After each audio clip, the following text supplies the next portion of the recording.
Welcome to the Encore Audio Archives YouTube channel. I'm Taper Dave, and this is my channel. I've uploaded hundreds of talks here that I've recorded at meetings in West LA, and I've also recorded conventions starting in 2013. I've got a bunch of those up. And Walt and Mary Murray, the original owners of Encore Audio Archives, started the company in the 80s, and Walt recorded Joe and Charlie's and a bunch of stuff down in Vista, California. My sobriety date is June 20th of 1994.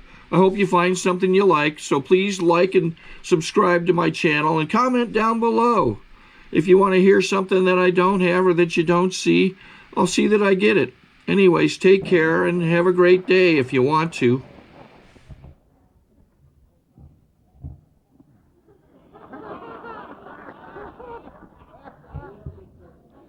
There's a town in England that had a wisdom and a foresight that we in America could have profited from.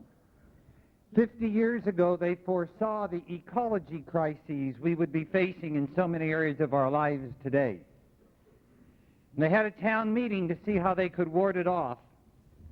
Instantly, they identified the combustion engine as the main contributor to the future problems they'd have to walk through, so they banned it. From that day to this, whether you live there or travel through as a visitor, you're not allowed to drive anything powered by a combustion engine. No automobile, no car. I'm not nervous either.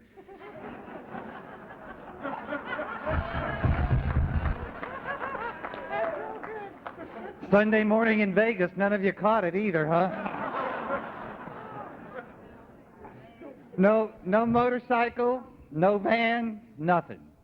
Their big problem was, well, if we can't use any of these, how are we going to get around? And all day they weighed the pros and cons of all the means of transportation they could use. And at the end of the day, they voted, they settled, they accepted, and that's been their means from then right down to today. And they settled on the donkey. Should you visit there, you'll see how important they are to life. Everybody has their own donkey. The oldest man in town has his own ass. The oldest lady has her own ass. Every young gal has her own ass. Some of them rather attractive. Some of them rather well worn. Young guys have their own asses. Now, considering how important they are to life, people are driving their ass and pushing their ass and pushing their ass. And if you push your ass too hard, it's going to break down on you. Now, there are certain things you probably have never had to consider, not especially if you have diarrhea, but especially if you got it. Can you picture how difficult life would be without your ass? You can quickly find your problems of life backing up on you. So you borrow somebody else's ass. Now, in your whole life, has anybody else's ass ever moved fast enough for you? So you help it along. People don't like to have their asses kicked by strangers. This leads to a lot of fights. Young gals are the same everywhere. You find a young gal parking her ass where it doesn't belong. Cops have to come along and pinch it. Once a year, everybody parades their ass in public. They select the best-looking ass in town. Now, I don't know if you've ever been into asses, but there's a variety in them. Once they pick the best-looking ass, you'll find politicians are exactly the same everywhere, and you find the local mayor kissing ass for votes. Sunday morning, everybody hauls their ass off to go to church. This is the background of the sharing, because there had to be a reason for my sharing this with you. In the midst of the Catholic Mass, an earthquake struck the town one Sunday. Everybody ran out of the church to save their ass. Except for the local Catholic priest. He had parked his ass, tying it to a tree on the side of the church, and those windows were all broken by the quake. And very intelligently, he planned just to jump through a window and land on his ass, not knowing that that was exactly where the main crevice of the earthquake was. And he fell in it by mistake, proving even a priest cannot tell his ass from a hole in the ground.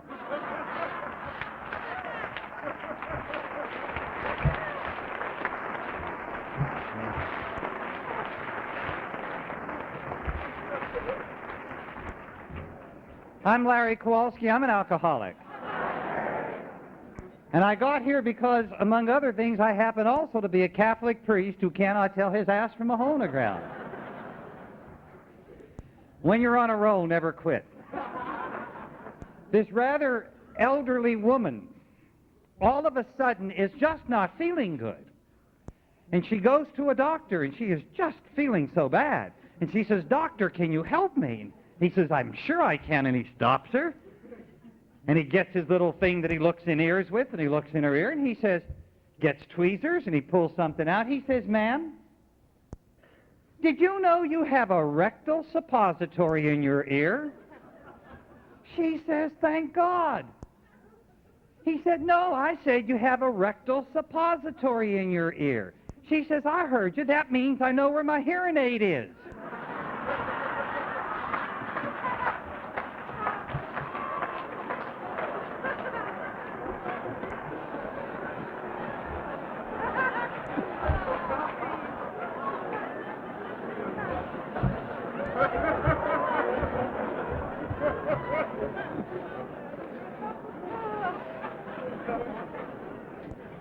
From God's side, as I have come in my own life to experience God, and I'll say this, when I came here I was a priest, I was an atheist, I had stolen every cent that there was in the church I was in the poor fund for 3 years in a row. I had broken every sexual rule that I could, and I had fractured every commandment that was ever stood in the way of my doing what I needed to do to run from the pain by either bringing some pleasure in or just running from the pain of life. When I came here, I had no God. I found my God through the program. I did not surrender to a God. I didn't want there to be a God. I surrendered to a person. I surrendered then to a group. I surrendered to a fellowship. I surrendered to a program. And I woke up one morning and I had an experience inside me. And I got mine rather quickly because I think I'd have had to have killed myself. I could not live with sobriety. It was too painful. And that experience that morning inside me, that peace inside me, I knew was a power greater than me. And I knew, I didn't call it God even then, but eventually I called that peace inside me was personal. And that's what I mean by God.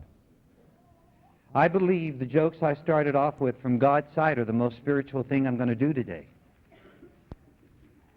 A lot of people don't understand that, and they don't always appreciate humor. I see nothing wrong with humor. I love dirty jokes as long as somebody isn't being hurt by them. I wouldn't tell one from the pulpit. But the reason I start off telling you that I think the jokes are the most important spiritual thing I'm going to do from God's side is, when I was in the first 3 grades somewhere, I laughed in church and I got hit on the head with a book by a nun. And it helped me understand that God had absolutely no sense of humor. And it was part of the building process that made the monster that I identified with as God. I still carry a lot of those tapes. I'm a compulsive overeater, 10 years abstinence through the program of Overeaters Anonymous. Thank you.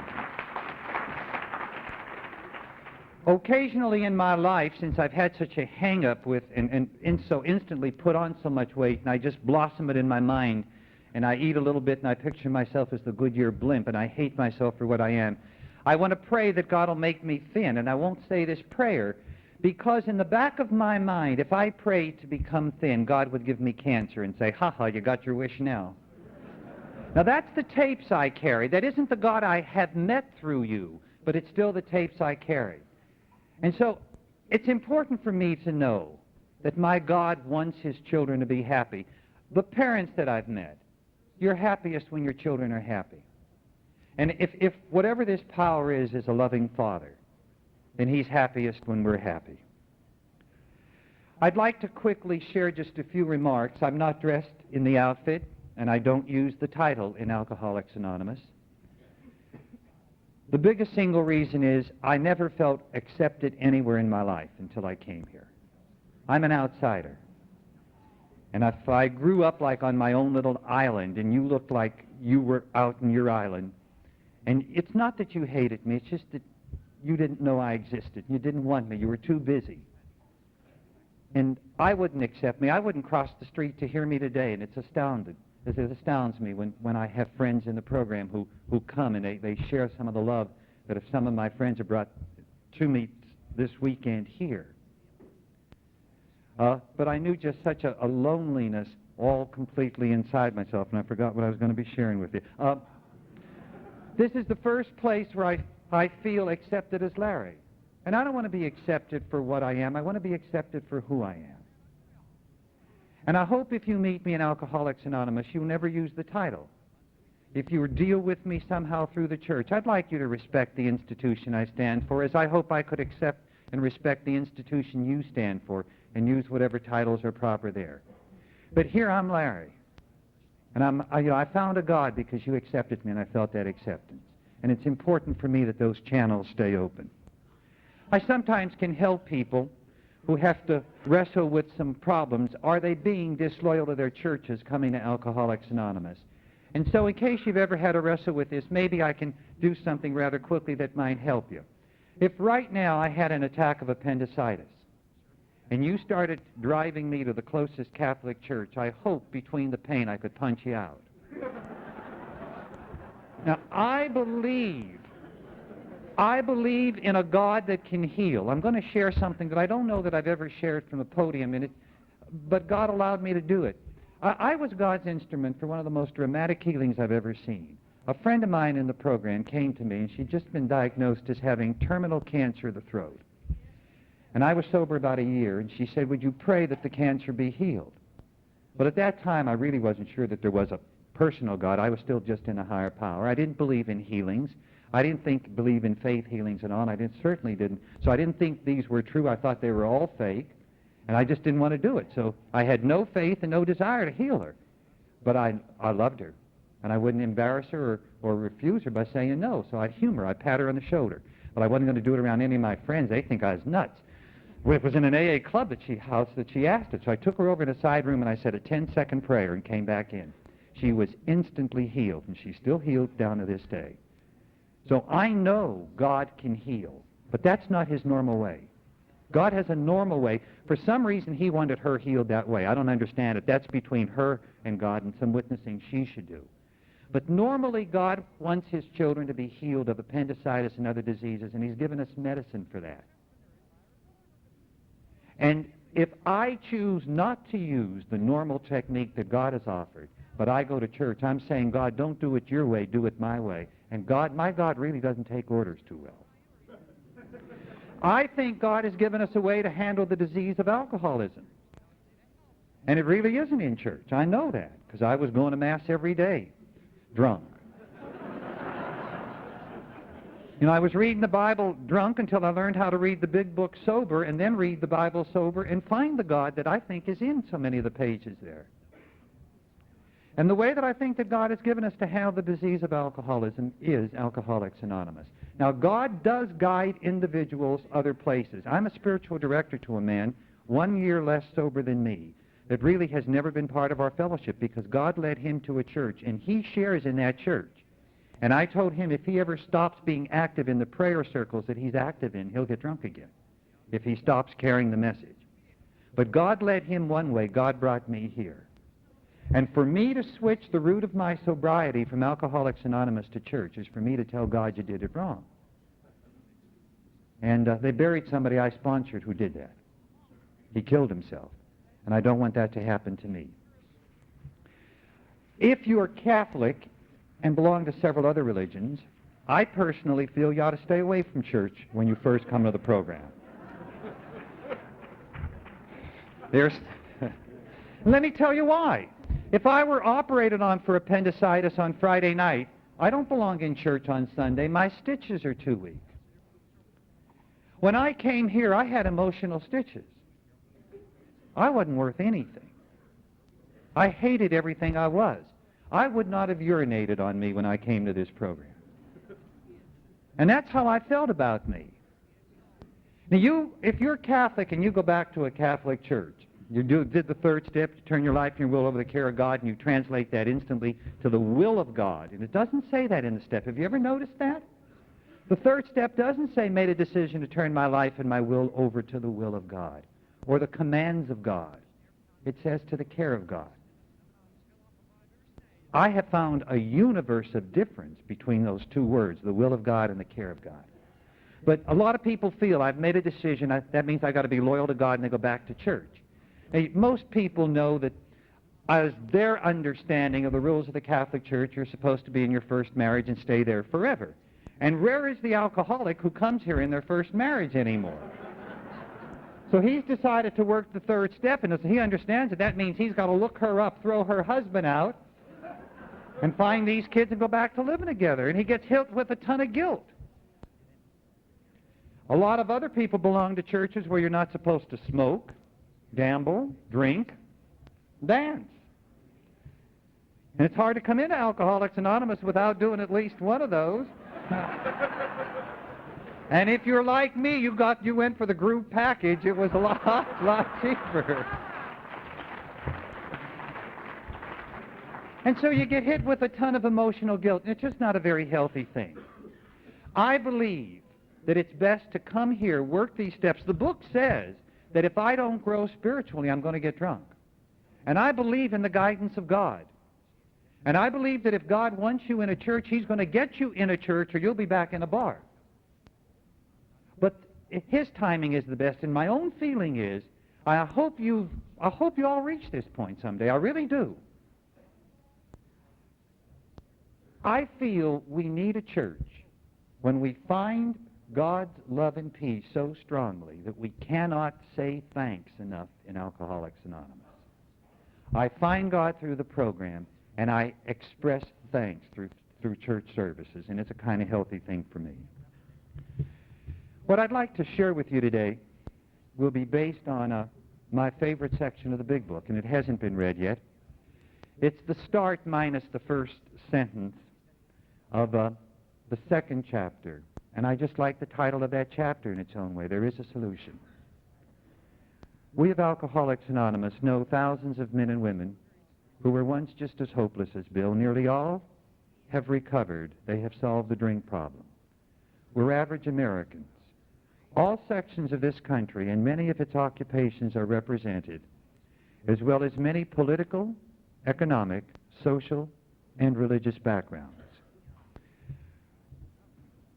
Sandy last night, and I have really been honored to be part of the group of speakers, and I've heard all the speakers at this conference. I've really been honored with the selection. I just want to even thank the committee for the other speakers that they have selected. But Sandy commented on one of the parts in the Big Book he finds ironic. One of the funny sentences to me is this next one. We are people who normally would not mix. You know, you just really went into some of our backgrounds and what we've done and who we are. And, you know, and the love that brings us together. I remember the first time I heard this pointed out was at a young people's meeting at Whitney, Texas, and there were about 150 people in the room, and they asked the people who had done hard time to stand up, and 100 people stood up. And they made the comment that I would like to make. Could you picture what would be happening to this room physically if all of us were on our last drunks right now, and we were thrown in here together? It's a gruesome picture. But there exists among us a fellowship. I've had that so much. This has been the friendliest committee. They're all damn nuts. That's what they are. You know, they call themselves the sluts, if you wanted to know the background of that comment. And I'm going to go back to Oklahoma. The bishop doesn't know I'm here. But if he did, he says, what happened to you in Las Vegas? I became chaplain to the sluts. He'll figure for you, that's par for the course. We're people who normally, but there exists among us a fellowship, a friendliness, and an understanding that's indescribably wonderful. Do you understand how nutty this meeting is? This is Sunday morning on a holiday weekend. We're drunks. Where the hell would you be on a normal... I had to get up to do the church services, so Sunday wasn't my big drink. Saturday night wasn't my big drinking night. But where would most of you people be on a Sunday morning? You'd be so hungover. And here we are together laughing. and an understanding which is indescribably wonderful. We're like the passengers of a great liner the moment after rescue from shipwreck, when camaraderie, joyousness, and democracy pervade the vessel from steerage to captain's table. That means we're all equal. I didn't know this. My grandparents were all born in Europe. My dad was a coal miner, so I don't know much about money, and I didn't know what a steerage was. That's the poor folk crossing on a liner. And there's a unity in the lifeboats.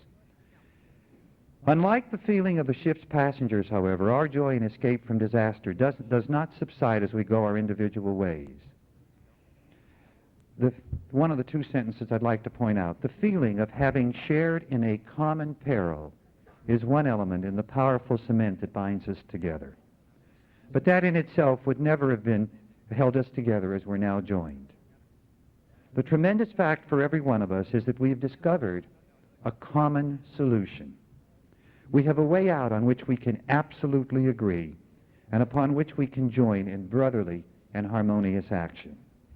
This is the great news of this book, that this book carries to those who suffer from alcoholism. A common peril and a common solution. I want to comment on those. I want to tell you what I understand the disease of alcoholism to be as I've experienced, my experience of the common peril. And maybe before this, let me come in with another preface remark. As a clergyman in the program, I've been privileged to listen to between 500 and 1,000 fifth steps. It just has happened. I've had the privilege of receiving the gifts of so many lives. Time after time, I hear excellent speakers stand behind a podium and they'll say, all alcoholics, and I shudder.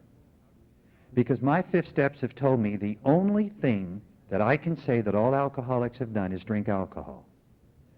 Let me cover two words that people will most often use. They'll say, all alcoholics are liars and thieves. They're not. I've listened to fifth steps of people who have gone way down into the dungeons of their pain, but they never lied or they never stole. Now, I lied and I stole, so I'm not trying to escape the words. But you see, alcohol is cunning, baffling, and powerful. And if I'm sitting here and you say all alcoholics did something and I didn't do it, I'm going to go home wondering if I'm an alcoholic. All alcoholics didn't even drink commercial alcohol. I share this, it's from somebody else's story, but it's so cute, I like to tell it. I heard it sometime in the last year of a grammar school teacher who was a round-the-clock teacher. And she could never, ever go into school with whiskey on her breath. She'd have been instantly fired. She stayed sober, drunk, for 24 hours a day for 3 years on Listerine. Now, when you hear this, you're not going to be aware, unless you're smarter a hell of a lot than I am, of her problems. She went on and explained this. I could go to the same liquor store, and I hit a whole slew of them, but I could hit the same one once a week and come up with, walk out with several cases of booze again, saying I'm throwing another party, and they'll think I have a lot of heavy drinking friends, and I'm in them. But you can't go to the same drugstore and walk out with 5 cases of Listerine every week. She scoured a 50-mile radius to get her stuff. So we don't have common elements. I can't tell you what all alcoholics are like. I can't. I can tell you my experience of the disease of alcoholism. And the first symptom that I have is in the book, and it's loss of control. I found myself drinking when I didn't want to. Now, that didn't show up right away. I believe I'm an alcoholic from the first drink. I never lost the filter. It was just never there, to use Sandy's term. I drank for the effect. I drank for what it did for me. I don't ever remember putting a drink down, half full, and walking away from it. I've been sober 14 and a half years, and my last drink was May the 21st, 1972. I guess I didn't give my sobriety date when I stopped. And I still get angry if I watch a normal drinker drink. It gets me angry in my gut. That's not how alcohol is supposed to be taught.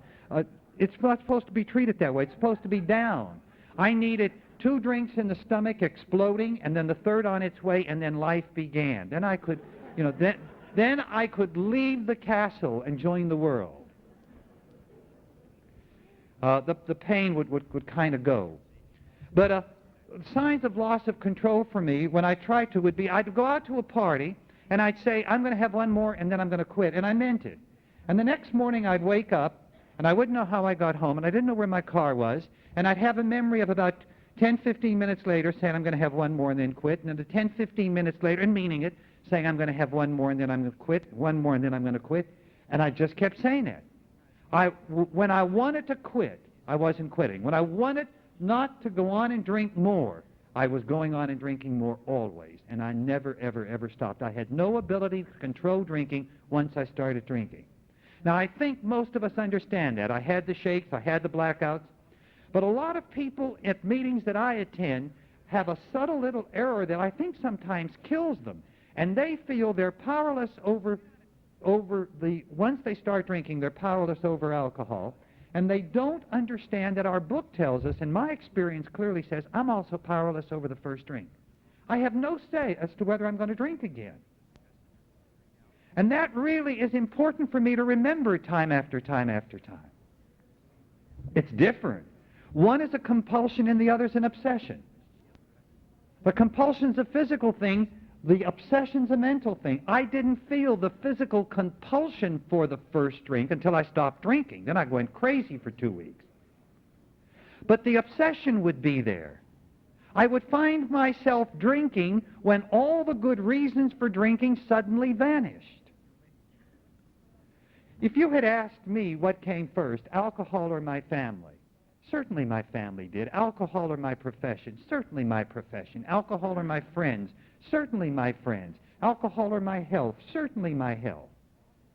But blacked out, I was a sloppy, sentimental drunk till near the end. About 1, 2 o'clock in the morning, I'd start calling people to tell them how much I'd like them. And people don't like that. You know, and you don't understand. This was part of my quandary. How come I was losing my friends trying to be a nice guy? But I called my mother, often blacked out, and it hurt her very badly, and she would let me know. And I didn't want to hurt my mother. But after I hurt my mother because of what drinking did in my life, I went right on and I drank.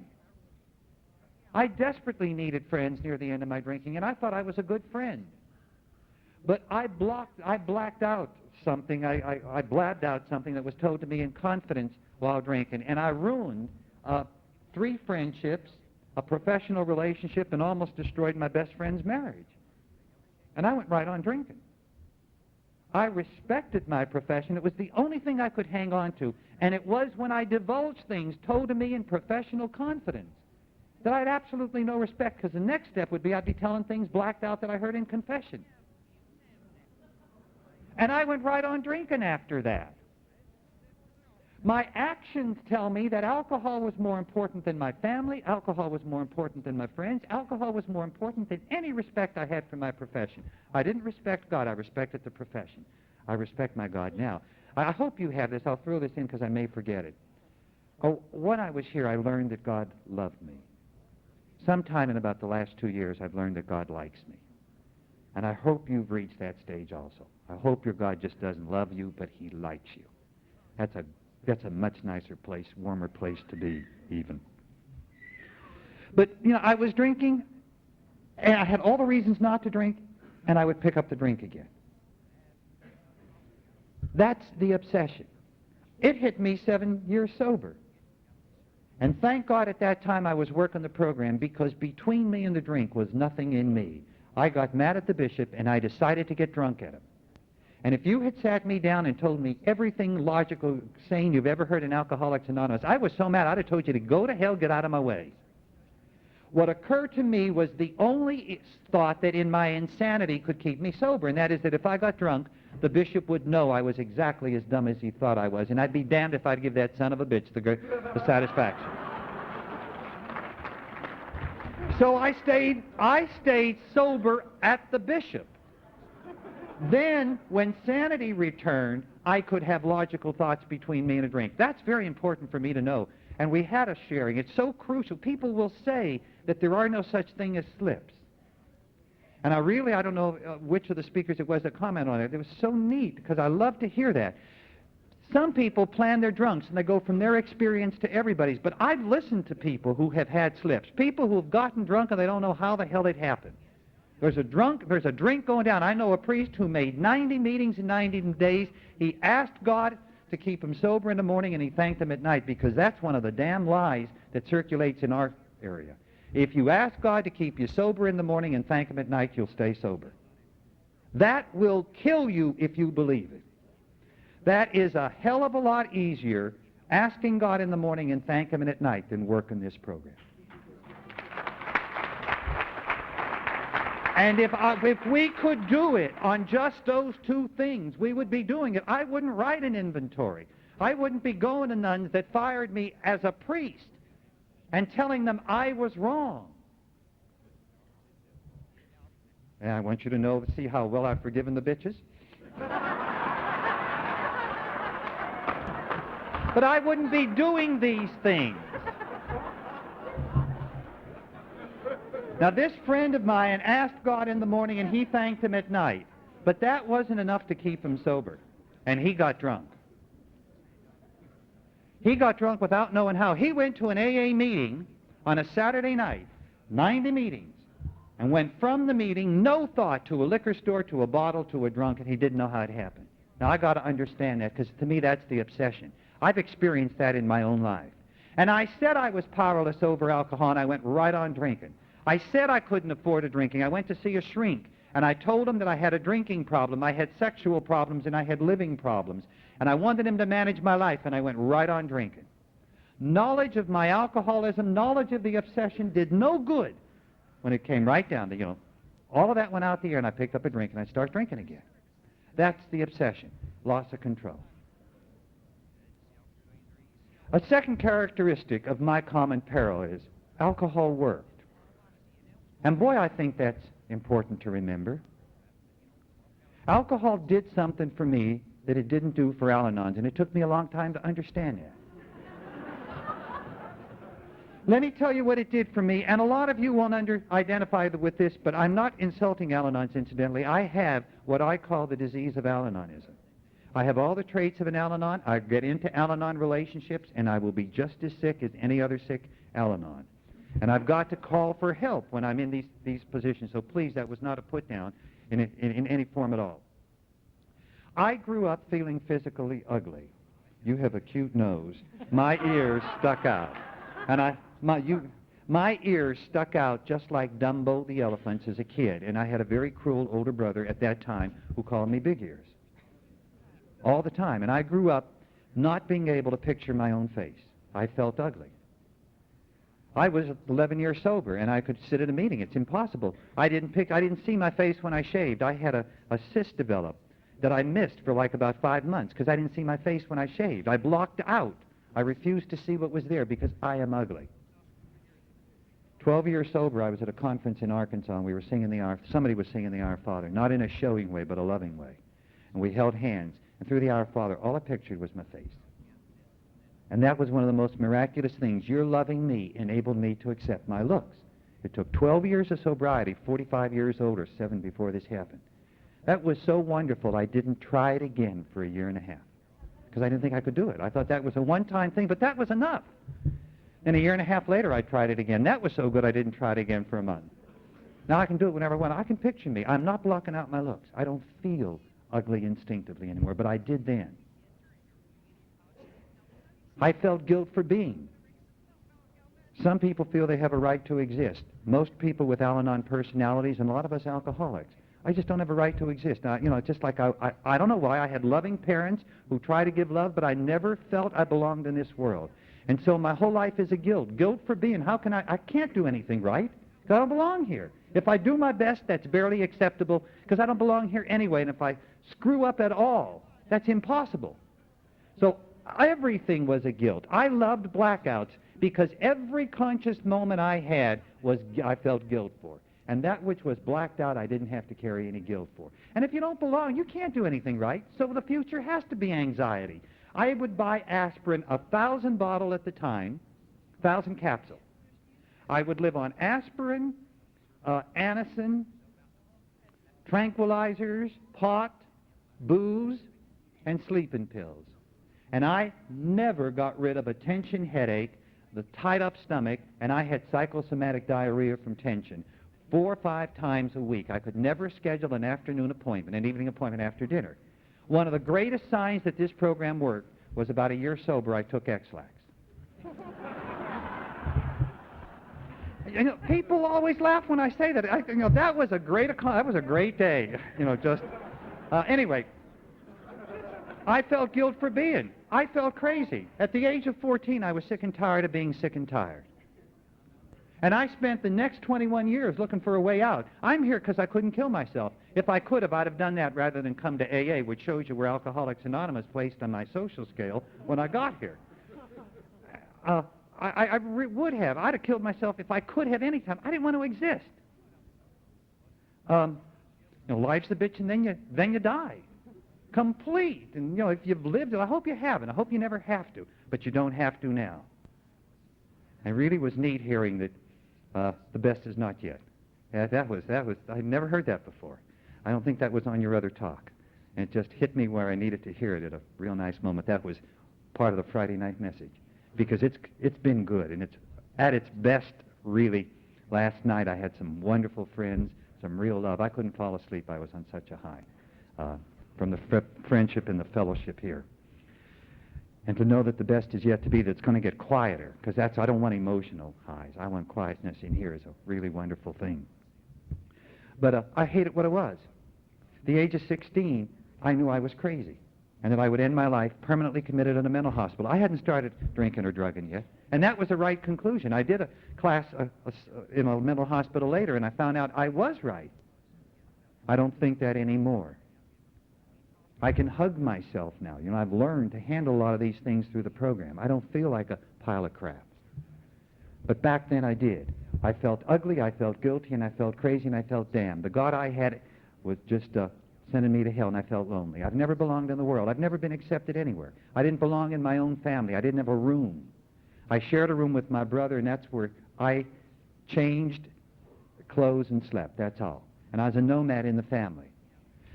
My brother got my sister as an ally, and my choice as a young kid was to be with them and be hurt, or to be alone. My mother is a very, very, very, very strong woman, and with her you become who she wants. You can't be yourself. And you either get out of her circle or you are what she wants. And my brother claimed the room, and I had to be dominated, but never accepted. And I've never learned how to relate. My dad just got out of the picture completely. Nobody my age in the neighborhood. I've just never belonged. I had a friend come up from Phoenix. I didn't understand this till this morning, how wonderful it was. And he roomed in my room. And it's like the second time this has happened where someone was able to join me at a conference, and it's like I've had a brother. And I never had a brother who was a brother. And just having him in the room was a wonderful feeling for me. I cry only when I think of love. I don't cry over sadness, because I felt love accepted so little before I came here, and it's so important to me. It's just so nice. I lived outside of a ghetto, and I went to school inside the ghetto, and I was the youngest kid almost in the class. People talk about being the last one picked for sports. The nuns didn't run the sports, just kids didn't, so I wasn't picked. I graduated from high school at 16 and college at 20, and they didn't want me. Nobody disliked me. There's a Charlie Brown special on Valentine's Day when he goes to the mailbox with a satchel for his Valentine's, and it's empty. I can't watch. I saw it, watched it once, and it killed me. I'll never watch it again. Well, maybe I will. Maybe I'll get that healthy. But it hurt that bad, because, see, I've lived that. It's not that I was unpopular. It's that I wasn't noticed. I got negative strokes just 2 or 3 times in my life, and I loved it, because they were paying attention to me. Love me or hate me, but please don't ignore me. Now, that's me. And I took a drink, and every single part of that changed. I felt so ugly that I didn't feel attractive. I felt electric. Alcohol could not make me look good, but it made me electric. So there was a glow inside me, and that's what you saw, and you'd want this. You'd ignore everything, like from the neck on up, and that was okay. And I wasn't filled with guilt. I was exciting. And I wasn't crazy. I was brilliant. And I'll tell you what it really did. I took a drink, and all of you turned around and opened your arms, and there was a bridge from my castle to you, and I really belonged. The only group I've ever felt a part of, and I was a part of, in my whole life before I came here, was the first group I drank with in a bar between high school and college. I belonged to that group. I wasn't an outsider trying to get accepted. I belonged. And alcohol did all that. See, alcohol did something for me. I heard Clancy shares this, and it's a good thought. For those of us who are alcoholic, would you want to be an Al-Anon? Would you want to have Your first damn car smashed. I did that. Send out for a drink and drink it, nothing happens. I drank it, and the wreck went away. I got drunk. Alcohol worked. It was there when I sobered up. But see, alcohol worked, and that's important. It works for me. But then it stopped working. That's the third part. So a loss of control. Alcohol did something for me. I can't be sure that it doesn't do it for other people, but I do know it did something for me. See, like we say when you're new, and if you're new, maybe all this stuff is going over your head, and certainly would have mine. Maybe you can hear this. You know, we're telling you you're a problem drinker, and on one level you're saying yes, and on another level you're saying no, if you're like me. Because, you see, my problems weren't from drinking. It was when I was drinking that I didn't have the problems. And there's this, yes, alcohol caused problems, but you don't understand. Alcohol was the only crutch that I had. Well, I had drugs, and there are some little differences. Drugs, when I drank alcohol, the bridge went down and you accepted me. When I did my drugs, it was okay to be in the castle by myself. I felt good. That's a little difference in how they worked. I told you I have the disease of Al-Anonism. Let me tell you how that solution was. Because this happened in my sobriety when I got a deep rejection from the church, felt no good again, and just was bleeding to death inside. I went out and I found a sickie. You know, hear this. If you smell like horse shit, it isn't the butterflies that are going to be attracted to you, it's going to be the horseflies. If you look like dead meat, it isn't the swans that are going to come to be near you, it's going to be the buzzards. So if you're like me and you're new, when you come into the program, you smell like horseshit and you look like dead meat, don't form a relationship right away, because it's not going to be with butterflies and swans, it's going to be with horseflies and buzzards.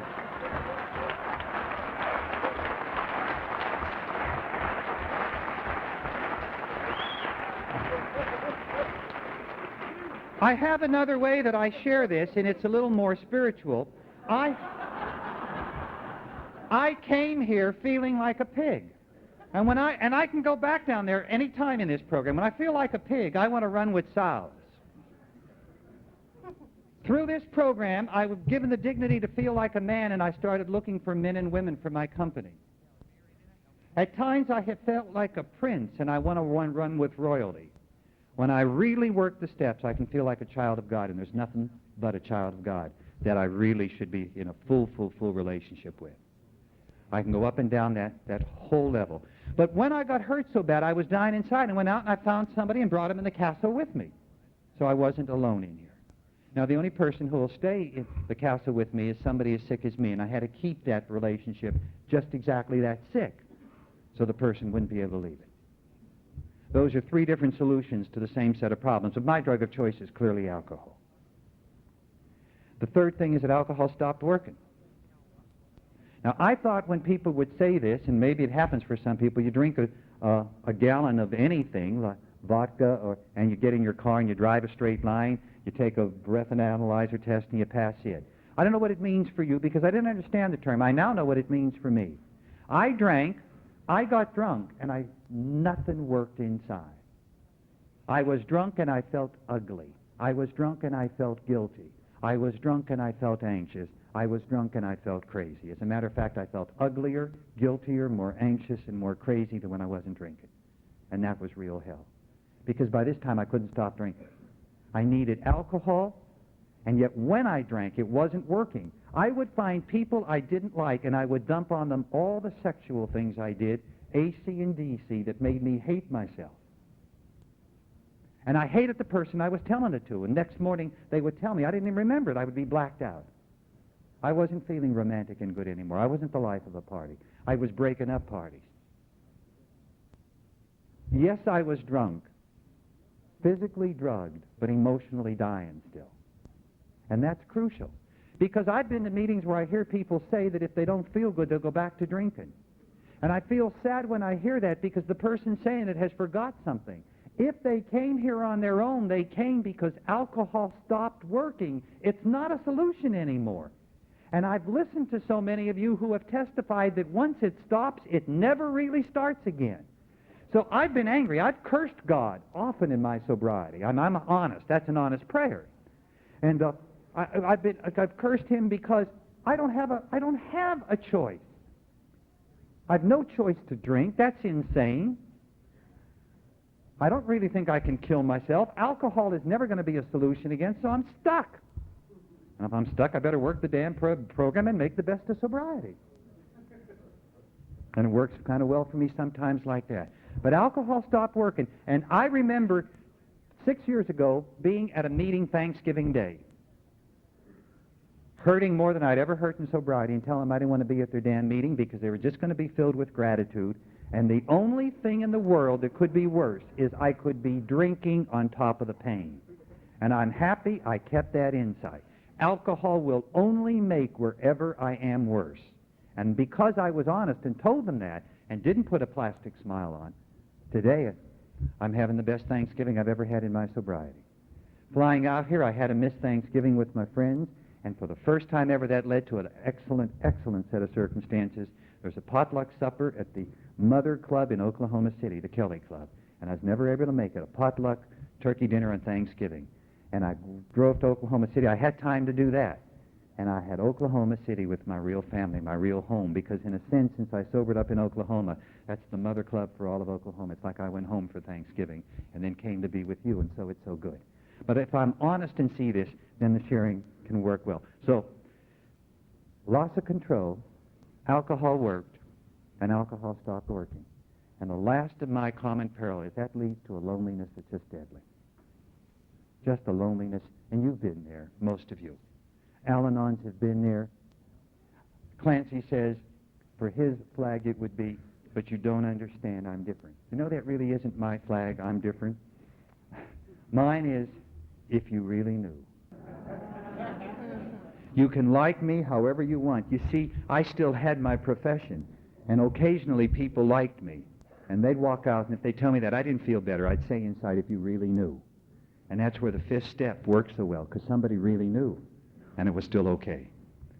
So that's the common peril. What's the common solution? It begins for me, and it began for me with being accepted. I walked into a group of drunks. I had had psychiatry. I tried everything. Some good spiritual directors, and a bunch of drunks looked at me, and I don't know that anybody said these words, but what they lived was, we share so we care. And I felt accepted without anything changing. And that helped me understand what love is. And it helped me understand what I feel is wrong with love as it is misapplied in so many churches, including clearly my own. We take people who aren't living according to our standards and we say, if you'll change, we'll love you. If you stop being a drunk, if you give up your drugs, we'll welcome you. If you'll stop turning tricks, we'll welcome you. If you'll stop pushing, we'll welcome you. If you stop robbing, we'll welcome you. Do you know what you taught me? That's conditional love. And conditional love in my book means hate. If I'm not loving you, I'm hating you. If I'm not accepting you where you're sitting right now, I'm rejecting you where you're sitting right now. And I want to make an application because the topic's been brought up. I want to put it in an area first and then come how back. If you're new here, I hope you understand we want you. There's nothing you can ever have done. We say it in NA. We don't care what you've done. We don't care about your past. It's what you want to do that's important. And if you're here, we understand. And if you've got to go back out drinking, we understand. They don't. We do understand. We can't judge you. We may not be able to walk with you all the way down for our own sakes, but we're going to die with you and hurt with you if we're really alive. We care. You gave me that. I have dealt with some women who have been prostitutes in the program, and they're very close friends of mine. And I don't mean exes, I mean continuing. And I've learned something. The only reason any of us can sell ourselves is because we don't understand our value.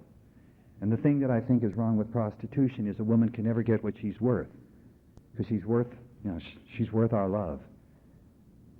And our God's love is here, so she's worth our God's love. And there isn't enough money to match that out. Now, as a clergyman, if I tell her how wrong she is, I'm not helping her find her value. I'm making it harder for her to find her value. And if I do what you did to me, And I think one of the greatest moments in my life in AA was at a young people's, when a black lesbian and I kissed in love, the love reel of this fellowship. When I accept somebody and I said to her, she accepted me for what I was. And I wasn't somebody she'd have walked with normally. And I accepted her for who she was. And she was someone I wouldn't have walked with normally. She told me I had dignity, and I carry that in my heart as a respected moment today. And I told her she had dignity. She enabled me to want to be better, to merit the love she was giving me, and I hope I enabled her to want to be better, to merit the love that was given her. I don't know how that started it. I don't know how the fellowship came in. I don't know why your love broke through when nobody else's did, but it turned around my life. You accept me as I am. And I know there's people hurting here. And, you know, this has been a very rough conference for me to think about sharing, because I have friends who are here. And I didn't know how, usually I'm a stranger. I don't speak that often. And there are people here that I really like, and how was I going to be able to, I don't like me, so how can I meet their liking of me? That's my emotional part. But Don Pritz said something that's so important. If I'm standing up here, there's one person out there that needs to hear what I have to say. And I hope the rest of you get something, but I'm talking to that one person. And if I had an area where I think it's going to be, it's right here. I want that person to know we care. And if you were here on Thanksgiving weekend wishing you were dead and cursing God because you can't kill yourself, I was there 6 years ago, and that wasn't the last time I was there. And I understand feelings like that. And if all of the rest of us are clapping and having a good time and you're dying, almost every one of us have been at similar gatherings. And if you feel cut off from where we're at, no, I hope you'll never feel that we don't want you. See, I've been back on my island often. But when I'm here, I know this time you're turned around. I've never doubted the fellowship wanted me. It's just that I hate myself so much at times I can't give myself to you. But you want me. And that's the start of my sobriety. But it isn't enough. Then we have our steps, our fellowship, and this is the spiritual experience. I need a power greater than myself between me and a drink. I need to remember that I'm powerless, not just the first time. Because the world can help me put the spotlight on some of my difficulties. I can get so busy that I can't meditate. And when I'm too busy to meditate, my program starts going. And then people in the program, they're just bugs up my butt. I don't have any sympathy for people who call me. Every person I sponsor is an infringement. And you know when that's happening, I'm forgetting that I'm an alcoholic. I've come up with a test that I have to run on my alcoholism, and it's, when I look inside myself right now, am I surprised I'm sober? It's so easy to take it for granted and say, of course I'm sober.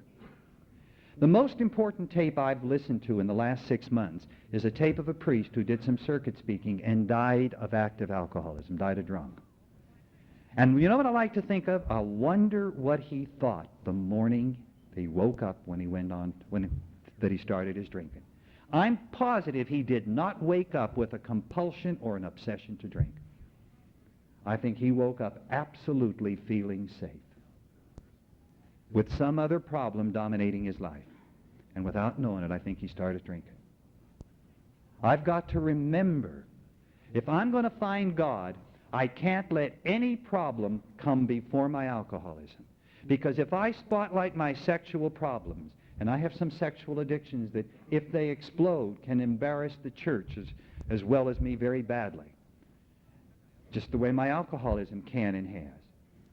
And if I put the spotlight on the sexual addictions first and forget the alcoholism, I lose the fellowship, I lose the oneness, I lose the whole set of programs, and my whole life is out of perspective. I've got my spotlight on the wrong thing. I've got to remember the most important thing in my life today is I'm powerless over alcohol. And when I start with that, all the other problems start slowly fitting into a perspective.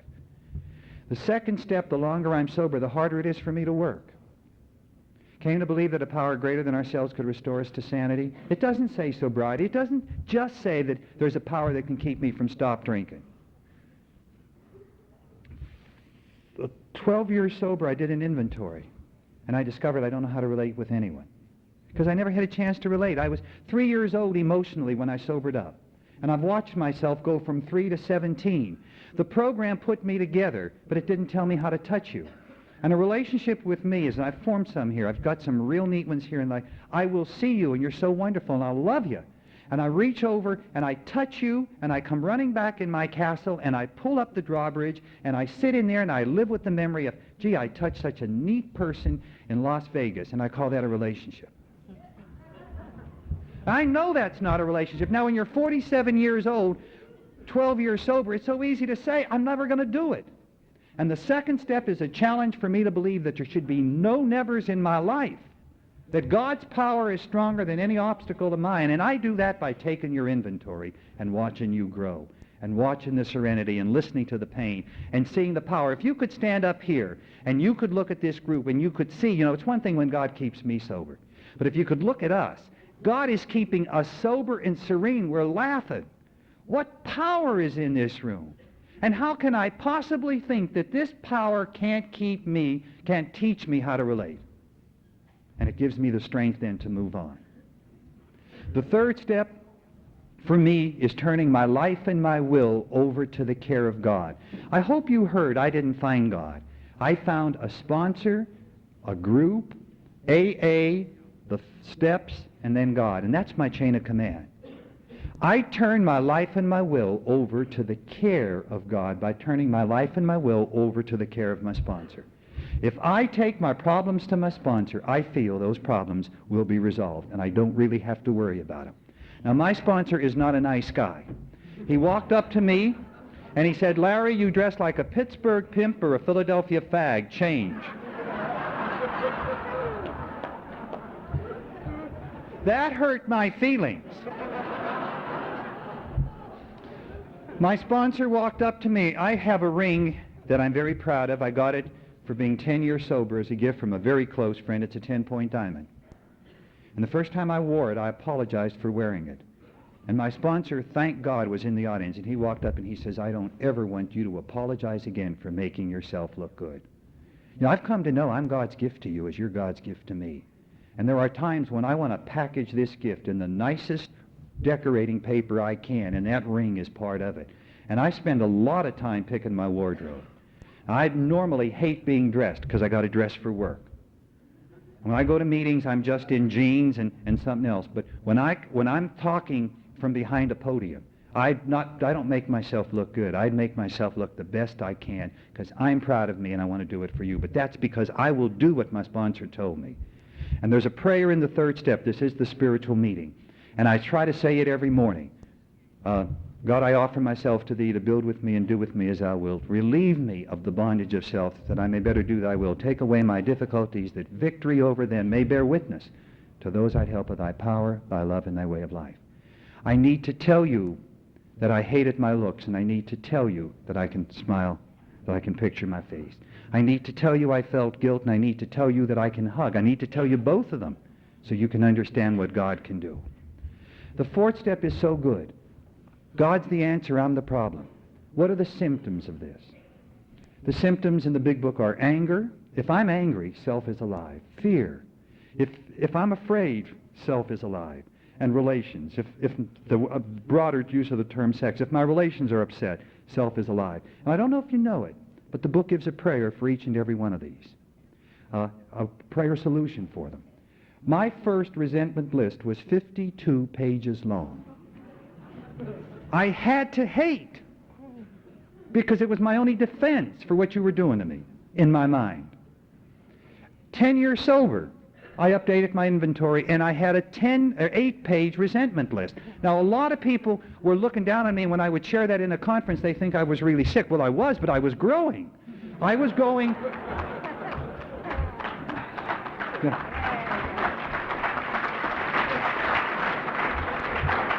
I was coming up from 3 on, and 2 years ago I went down to my sponsor thinking that this inventory is so crappy he's going to throw me out.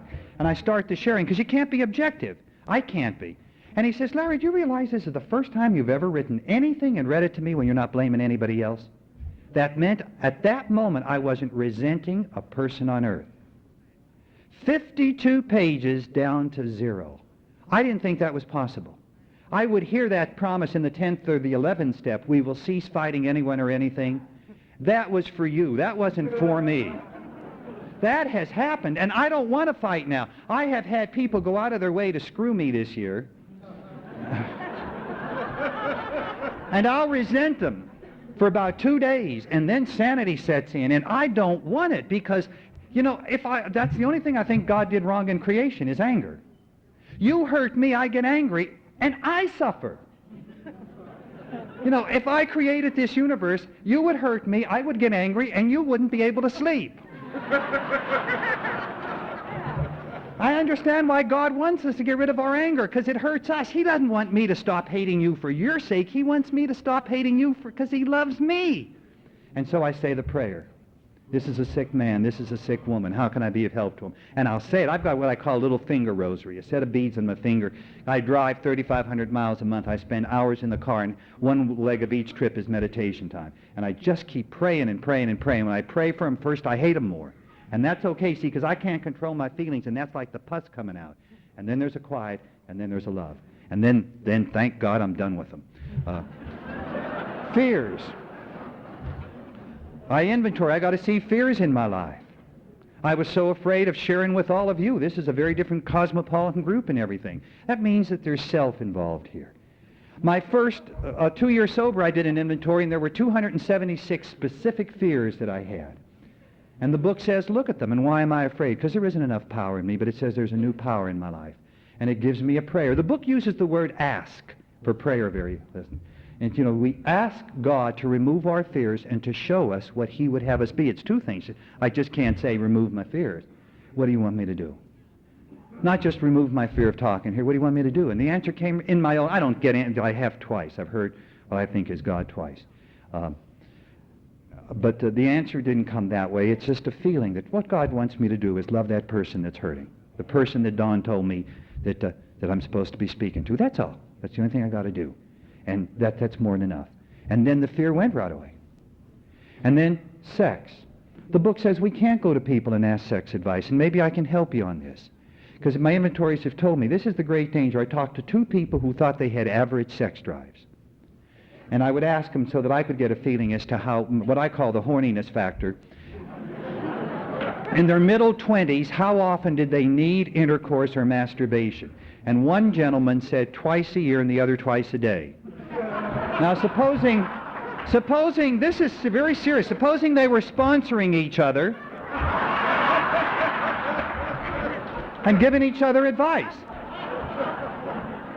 Now, I go to my sponsor, but he can't be my ultimate answer. I got to go to him, and I want people I sponsor to come to me. I won't work out their sexual problems. I can't tell them if doing or not doing something is going to be good for them. I can tell them if they're doing something that hurts another person, and if it does unnecessarily, and they're not sorry and they go on doing it, the book says they're going to get drunk.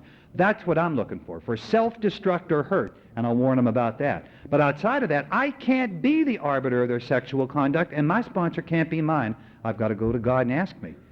I just had one of my closest relationships start breaking up, and I had to go to God and find out, how am I going to deal with this? I'm learning how to relate. What do I do? And so we have the prayers. The prayer in the fifth step is when I have the ability to be me. I'm 5'10". Supposing I thought I had to be 6 foot to please this part of the room, and 5'8" to fit this part of the room. Imagine the tension to be bigger than I am and the pressure to be less than I am. How can you know peace? Now, I hate hospital work. I mean, hospitals are filled with sick people. That's not the reason I hate it. I'm so insecure, I never know how I'm going to be received when I walk into a room. I hate kids. Priests aren't supposed to hate kids, so I try to convince myself I like doing hospital work, and I like kids. I don't. I hate them both. Priests aren't supposed to feel horny or greedy. I still charge things I'm not supposed to. And materialistic. And so I'm trying to be more than I am and less than I am. Now, I'm not saying that, I'm supposed to act on my feelings of dislike for kids, but I'm not supposed to stand up here and pretend I like kids. I'm 5'10", and I'm going to be me. Right now, in Oklahoma, the wheat's been planted. We planted in October. In June, it's going to be 3 foot high, yellow, green, thick, and headed out. But in November, it's about 1 inch high. It's very thin. It is green, and it's straggly. Now, I'm thin and scraggly and green, and I curse myself because I think you and God want me to be 3 foot tall, headed out, very thick. It's very important for me to remember and for you to remember, it's just November. And when you look at yourself, if you remember nothing else that I've shared and you see where you're at, and you're judging yourselves by what you think God wants you to be at harvest time, just remember, hey, it ain't June, it's just November. And God's either in control or He isn't. And I'm the size and the color that He wants me to be today. And so when I can see this by sharing it with another person, when I can take my sex problems and other things and share them with a person and I'm not thrown out, when I can talk about feeling bad, 12 years sober, 14 years sober, then I'm free to be me. I have the freedom to be myself. And it's only when I have the freedom to be myself, I saw this week, only when I am really free to be me do I let God really be free to be God as He is. If I've got to be perfect, then God's a strong, demanding monster. Only when I have a God who can love me in my imperfection, only when I can be imperfect, do I allow my God to be a God who loves me in my imperfection. And after the fifth step is the strangest prayer in the book, and I never saw it till this year. As part of the fifth step, we go home. As part of the step, we spend the hour. And then we thank God for the gift of having gotten to know Him better. I never did that, and I do it every day now. I see so many Christians who are killing themselves trying to be good, and they have not really had a God experience. And, you know, how did we get here? By getting drunk, by breaking the commandments, by breaking the rules, by breaking the laws. What do? We write out all of our slop and we tell a plumber about it. And we wake up with a God experience. And we just take it for granted. It's so simple. The sixth step is a step that I enjoy. I fracture myself. See, I'm going to tell you that I'm very generous. To make up for stealing from the poor, I tithe 10% of the cash I get. I'm not going to tell you I don't want to tell you that I'm still charging things I shouldn't. I'm going to tell you I spend tons of time listening to the people I sponsor, maybe 20, 30 hours a week. I'm not going to tell you that there have been times when I don't want to tell you that when I've been in sex fantasies when I've just pretended to listen to them. And I don't mean when I was 1 or 2 years sober. You know what I'm doing? I'm splitting myself. You don't accept traits, you accept people. You accept Larry. And that's what I have to do. And the sixth step for me is just becoming Larry. And I thought I hated who I was till someone I sponsored said, Larry, when you say your name in a talk, it's like you're singing it. The sixth step is the step that gives me a very strong spiritual experience. I don't have to be everything. I just have to be a person. Just pull in and be myself. And the prayer is we ask God for the help to become willing to accept whatever I want to accept in myself. And the seventh step, I act on this. I go to my sponsor. I just got my butt chewed out horribly this week by my sponsor. I had a relationship that fell apart, called my sponsor about it, and then it deals with my best friend. I made 2 friends outside the program in the 14 years. The first now is 5 years sober, and the second just agreed with me. There's no doubt about it, he's got an alcohol and a drug problem. You know, I've just got that Al-Anon ability to find the alcoholics out there. Where are they? I make a friend. If you're not an alcoholic, you're not going to interest me even for a friendship. And I didn't want to go down the tubes with a damn drinking drunk and druggie, just who's not ready for any kind of help. And then so I talked to 2 Al-Anons, and I called my sponsor. I call my sponsor Wednesday mornings at 8:30, and I told him about talking to these 2 Al-Anons, and boy did he give it to me. See, I had asked him for advice, and then I went out asking other people, and I told him that I heard from one of these Al-Anons what I needed to hear, and he says, you ask enough people long enough, and you're going to hear exactly the sick thing you want to act on. And boy, as soon as he started, yeah. And please know, we're not critiquing the Al-Anon here. We're critiquing a sickie who went looking for what he wanted to hear, and I'd have kept asking until I got what I wanted. And I had to go back and do exactly what he told me, and I did it, and the friendship is now where it ought to be for me. I just had to tell him that his drinking and his drugging were unacceptable conduct for me. This is what he told me to do. And that is, you know, unacceptable for me, that's all, so I don't want to be around him when he's doing those, and that's all. He told me that I was one hell of a smug son of a bitch to judge him. Well, I was, but I didn't want to know it. And I had to do some growing. The eighth step is becoming aware of the feelings of other people. I hurt that bad I couldn't be aware that you have feelings. We've had some wonderful sharing this conference. And I have been at meetings where a speaker will stand up and say, "At least I never," or "Thank God I never." Please never say that. Every time that's been said, somebody that I love or me has done what that speaker is saying. I may not have done what you did, and I didn't do what you did. But I know you didn't do what I did, and I broke every rule I had, and I know that I would have broken every rule you'll have.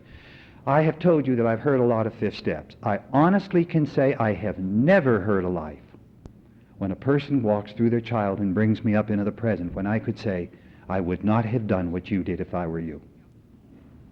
I just hurt. Now, I don't understand how some of you have not done more the way I did, given the pain that you've had to walk with. You come here probably the way I do, with your defenses down. You don't want to be hurt. There are no old Joes or fat Joes or big-eared Joes or Larrys in AA. Those terms hurt. We got to be aware of the feelings of other people. I hate to tell somebody else's story, but I'm going to. You know, Marie did something that I often try to do at conferences. She just sat down with a group of people and she just talked with them. I've had so many friends coming to me that, and this is a guilt I carry, I just try to look for people who seem as lonely at a conference as I feel, and to let them know what I'm talking about, fellowship. You know, we start with fellowship. We can't lose it in the 8th step. We're going to face in our fellowship very quickly the problem of AIDS, if we're not already. We're going to have alcoholics who have the disease of AIDS. We're so loving to people who have cancer and TB. We have such fears with AIDS, fears that are associated with so many hang-ups. Can we at least somehow in our own hearts be aware that those are fellow alcoholics with dignity, who have feelings and who need to be treated as people? That's what the 8th step gave me the ability to do in your life. And it's a very difficult thing for me, and I have to pray for the willingness to do this. The 9th step is when I go out and I clear up the wreckage of my past. I'm going to do this very briefly. I'm going to go into an area that's crucially important. It's dealing with the dead. I've had the most important amends I've made are people who are dead. I feel, because I've experienced a God who has brought me from a death to a life, that there is such a God, and the dead somehow live. I had a guy I sponsor, the guy who went from AA to church, killed himself. I've told that in meetings. What I, for a long time, didn't do, I had to make amends to him. And there's 3 ways that I know you can do it. Through a letter, I've never done that, so I can't talk on it.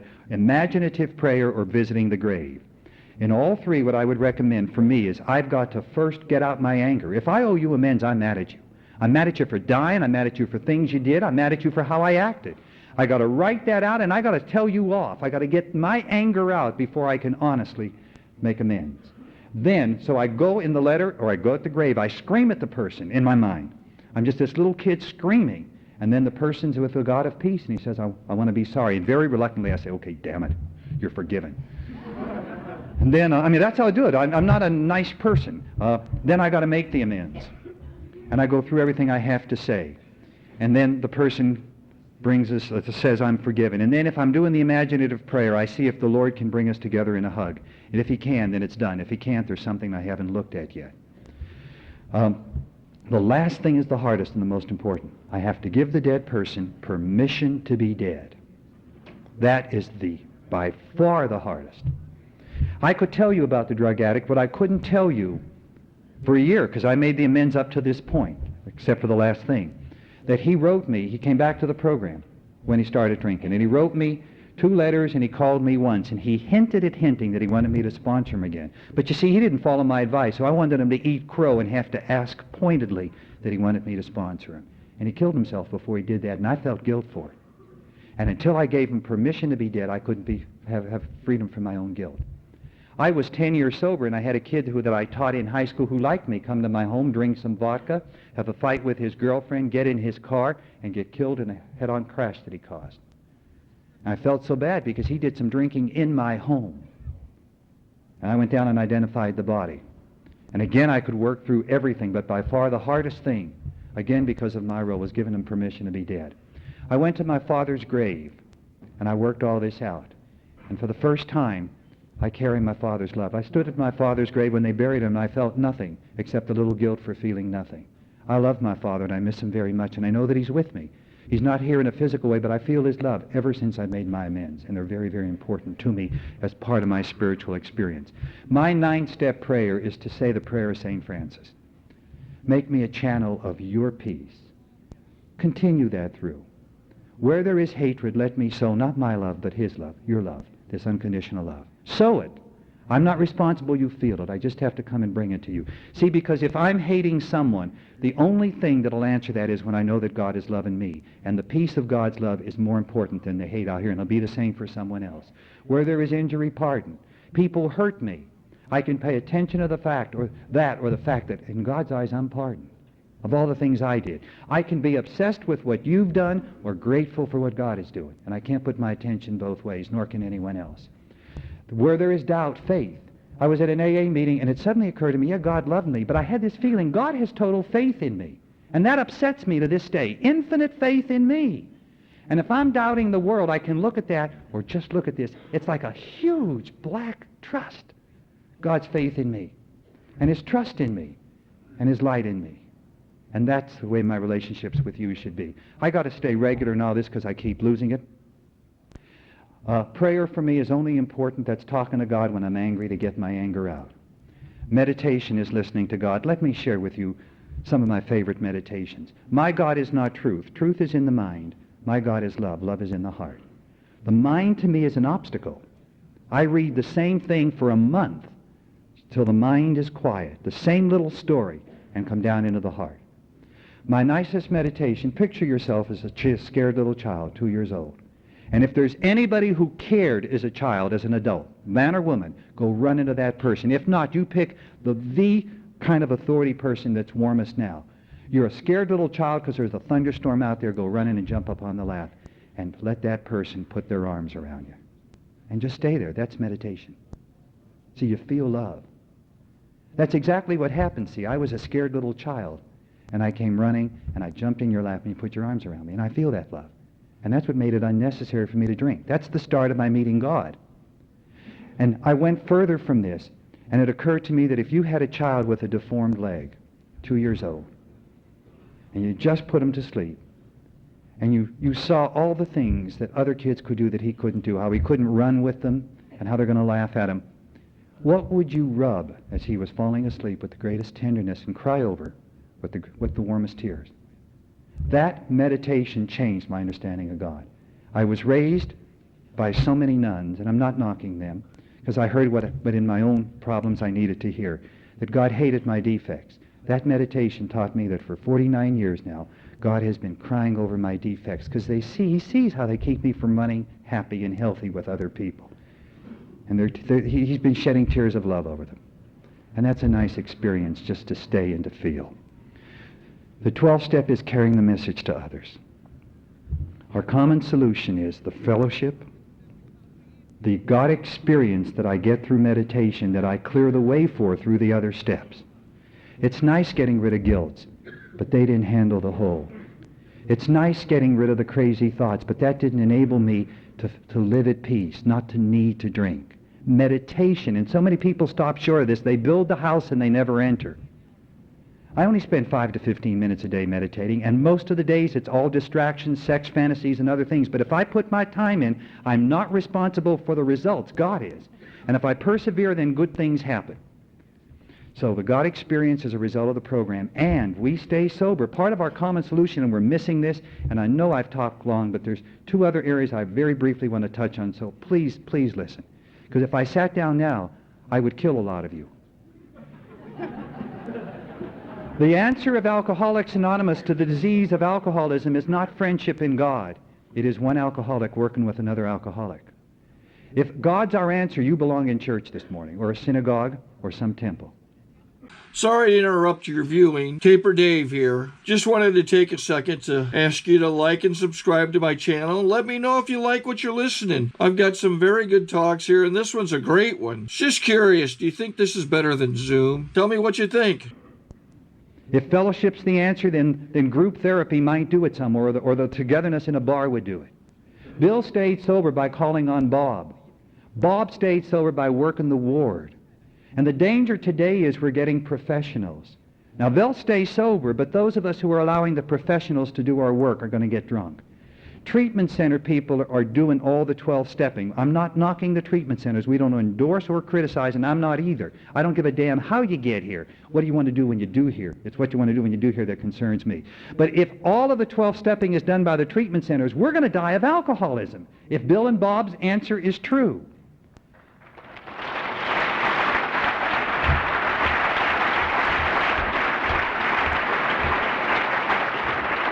Certain people do all the 5th stepping. Almost. I mean, anybody who's done their own 5th and 8th steps, I think, can listen to a 5th step lovingly. Those of us who hear 5th steps, we're not going to hurt. Those of you who don't lose. Certain people do most of the sponsoring. You go to most groups I know, it's about 80% of the people are sponsored by like 10% of the people. Not many more if I'm your sponsor. If I'm your sponsor, as soon as you start into your 8th step, you start walking up to newcomers and you say, I want to be your temporary sponsor till you find who you want. And that starts spreading it out, and it'll save lives. And I tell them, if from now to the day you die, everybody says no, that won't make any difference. You're carrying the message. You're not responsible for how they receive it. But you know, they don't. And then, you know, just, it's what's happening. Please hear this. Our answer, our common peril doesn't stop with 11 steps in fellowship. And the answer of Bill and Bob, there wasn't a book. There wasn't really a deep... Bob had his God experience in the Oxford movement right on getting drunk. There weren't steps. The early alcoholics stayed sober, one alcoholic working with another. That came out so well here. I mean, it's the heart. I understand your hurt. You understand mine. They don't. You leave this room, the gorillas are out there, and the pressure is going to be instant. In here, you have no pressure. We understand. You know, you're nuts, so what? So are we. You know, you ever thought about that? The great honor of being the big GSR in your state, you're just the head nut? It's just so sick. The last thing I want to share, and then I'll end with a meditation, is we have one more common part of the solution, and I can't even go into it except with the briefest touch, and that's the clue to how to relate. You heard me share the steps tell me who I am and put me together, and they'll put you together, but they don't tell us how to relate. And I'm watching so many of my friends have their relationships fall apart. Like me, they don't know how, because they never learned. We weren't teenagers. We didn't do what normal teenagers did. How the hell can you form a good relationship? The traditions are the answer to all relationships. Let me take just one. If I take any relationship and use the second tradition, the question is not what do I want, and it's not what do we want. It's not a vote. Our higher power, ultimate authority, is not a group conscience. It's not a vote. That's not a conscience. It's certainly not a conscience. It's a loving God. I'm going to give you the example that helps me see this. What does a loving God want? I was in a home group where we had a dangerous psychopathic person who would often come and sit with us, and he'd get explosively angry. And a woman said she didn't want him in her home. He wasn't there that night. There were 11 people there. She said she didn't want him. 10 of us spoke. 9 of us said, we don't want him either. We definitely don't want him. But all 9 of us said, one gal wanted him. The 9 of us said, we don't want him, but that's not the question. The question is, in my heart, what does a loving God want? And there's no doubt about it. You can't shut the doors of Alcoholics Anonymous on anybody who wants an answer. He belongs. And so if we can't meet in her home, that's sad. But we can't be part of a group that closes a door. That's a loving God. So in my relationships with you, it's not what do I want, not what do we want. It might be in the sack or out of the sack for us unhealthily. I always got to ask, what do I think a loving God wants us to do right now in the way we're developing? That's the guide to a relationship, plus the rest of them. I always try to conclude with the meditation I'm on. I'm going to go to one I used fairly recently in a church service. Please, if you don't read the Bible in a spiritual way, don't be offended. I'm not going to use it in any form inspired. Please, if you read just not the part of the Bible I'm going to refer to, please don't be offended. When I first sobered up, I thought it had to be God as the Catholic Church saw him, and that's so terrible. I laugh at myself today. God is so much bigger than any box any man can ever experience, any group, any church. We know what we experience, but we don't know how much more he is. So I'm just going to use it as a story. Please hear it this way. God's loving desire to heal walked this earth in a human flesh. And some people with a social disease called leprosy came to him. And he says, "You're healed. Oh, go show yourself to the priest." And on the way there, 10 of them, they were all healed. 1 came back to give thanks. 9 didn't. Now certainly, you got to know how the love of God just was so happy over those 10. They were healed. But the sadness was that the gift of healing was just the doorway to so much more. And the 9 who stopped with the healing cheated themselves of so much more. And the pagan came back. The person who thought wrong, he came back. And very sadly, God's healing love says, weren't all 10 made sober, healed? Where are the other 9? Not in a condemning way, but it's like, you know, didn't 10 people get sober a year ago? Where are the other 9? Because there's so much more. If all I've got 14 years ago was sobriety, I'd be killing myself today. Sobriety to me is the absence of alcohol. I came and I had a cloud 9 because the alcohol was gone. But then I got so much more. I got the ability to hug myself, to picture myself, to like myself, to share myself, to be myself. But then I got so far much more. I found a God. An atheistic priest, you gave me God. Thank you.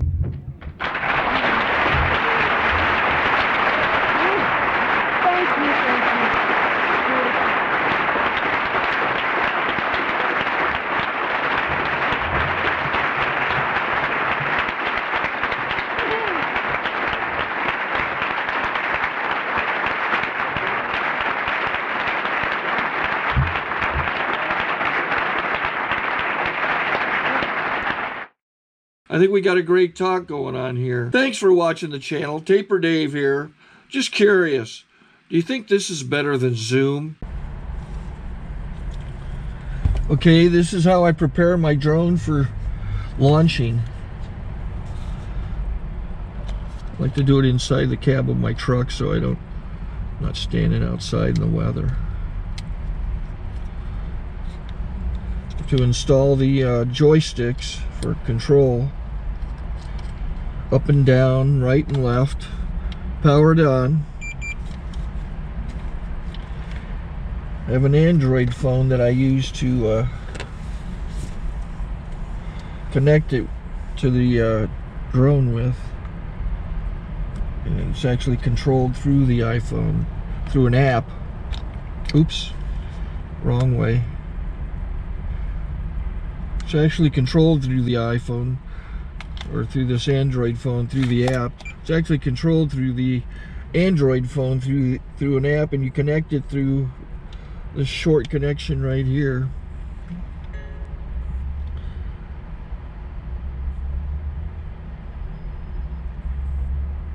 Remote control connected. Remote control's connected. So I pull out the drone. I have to extend the legs. Long legs extended first, then the short legs. Remove the gimbal protector. Set that aside, then power it on one short burst, then one long burst. I lay it down. So I have to go to calibrate. So the drone's not connected yet. It shows you here as this drone gets disconnected, even though the remote's powered on. So the drone has to establish it's connected. So I go into the app to calibration mode. First I'll calibrate the remote controller. Start calibration.